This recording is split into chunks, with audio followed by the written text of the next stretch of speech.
So Five Nights at Freddy's 3 is already out, and it's March 2015. For context, the first game in the series came out all the way back in August of 2014, and yet it's already March of 2015, and they are already on their third game. Now, keep in mind, this is not a big AAA game. This is not even like a blockbuster mobile game like all the Candy Crushes are. This is literally an indie game.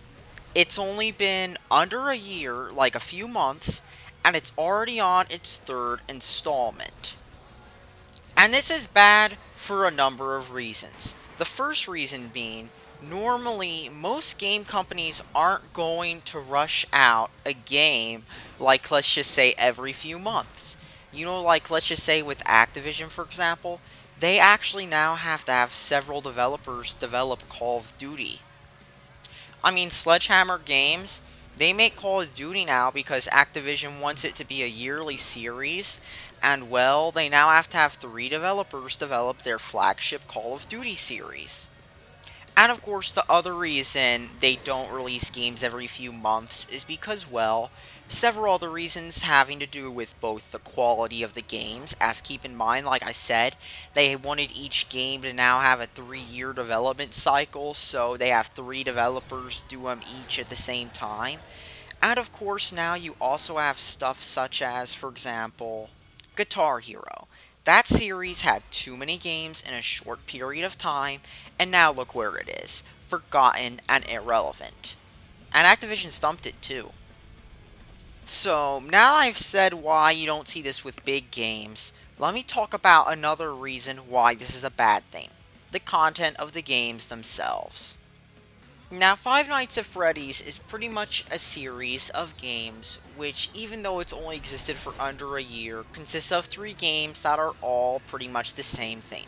You're apparently some security guard working at possibly the most dumpster pizzeria place, or somewhere else, like in the third one, for example, it's basically some theme park trying to recreate the horrors of the original pizzeria because it's an urban legend in the third one, apparently, because it takes place years later. Gee, what does that sound like? Oh, wait, so many other horror films with the same exact premise. Now, Five Nights at Freddy's gameplay premise is pretty silly. Like I said, the gameplay is basically just like Night Trap on the Sega CD was. You go around, flick through cameras, except instead of trying to trap, like, these things trying to kill the girls, instead you're basically trying to ensure you don't get killed, or more like have these evil robots jump out at you and kill you off screen or something, because oh no, a robot jumping out at you is so scary. And really, it's just an FMV game in the modern day. Really, that's all it is. You remember those Sega CD FMV games where at least they had the redeeming value of laughable acting? This doesn't even have that. It doesn't. It doesn't have anything worth remembering. There's not really much of a story either. Literally, you're just given the bare minimum of a story where basically you get a job at the world's crappiest pizzeria, and of course it's a dumpster, and apparently they haven't been shut down by the government yet. I mean, since according to the game's lore, there was violence and stuff there, and of course dead bodies there, and you thought the police would have actually bothered to investigate it, but I guess in this game, the police force are a bigger joke than they are in, say, one of those poor countries filled with tons of corruption, because, I mean, look, you've got a bunch of people dead at this pizzeria, and at least one who's had, like, injury, serious injury, and yet, here's the thing. The police aren't even giving a shit? I mean, I'm not even joking. This makes no sense if you think about it.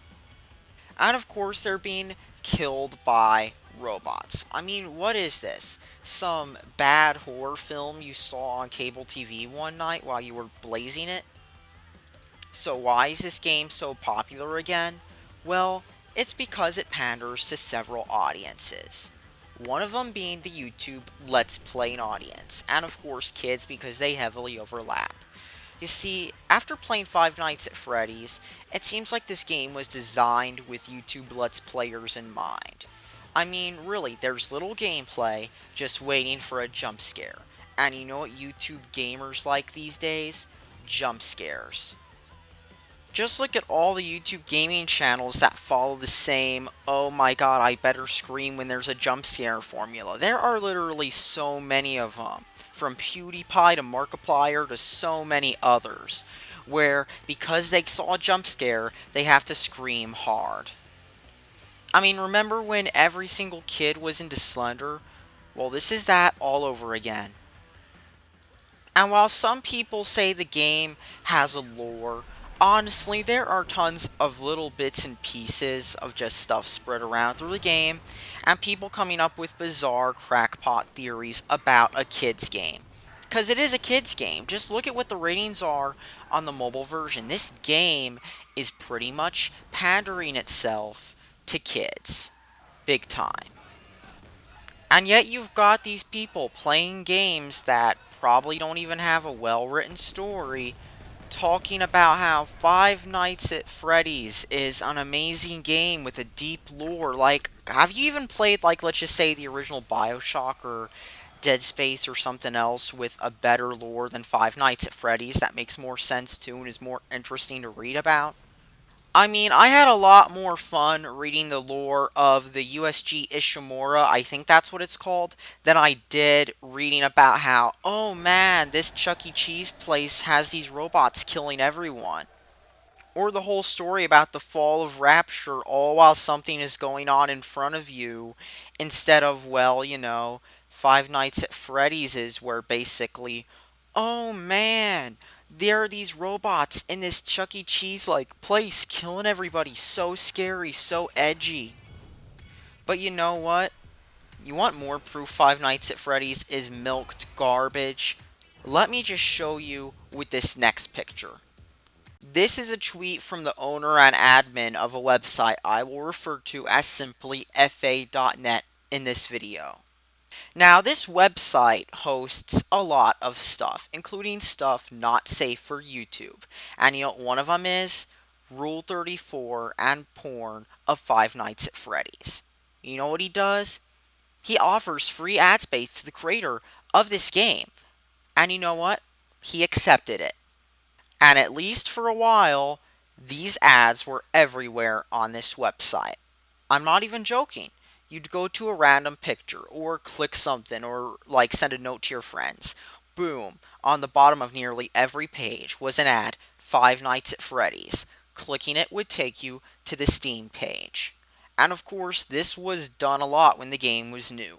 So this was blowing up everywhere, and like literally, you couldn't refresh this website's front page without seeing at least one badly drawn, weird fetish picture of Five Nights at Freddy's. That is all. So, on top of pandering to kids, kids who basically watch Let's Plays, and of course, YouTube Let's Players who pretty much scream every time they see a jump scare, this game also panders to those people. Literally, that's all I need to say. I mean, even as a stupid fur fag, I don't even get the appeal of Five Nights at Freddy's. I really don't. Why would you want to do, things to this killer sex robot? That just makes no sense whatsoever. But you know what makes even less sense than that? Imagine if Sega put Sonic advertisements or Nintendo put Pokemon advertisements on this site. You know what? It would look bad for the brand's image. Especially with Sonic because of how tainted Sonic's brand image is. I mean, Pokemon too. Pokemon would pretty much go more the way of Sonic's faster than it already is if they advertised on a site like this. But you know what? Five Nights at Freddy's did advertise on a site like this. That's all I need to say, people. So not only is this game garbage, not only is this game boring, not only does this game have no redeeming values whatsoever, and not only is this game being milked to death despite obviously being the next YouTube Let's Player game, here's the thing. This game advertises on a website full of people who jerk off to it. That's all that needs to be said. Thanks for watching and subscribe for more.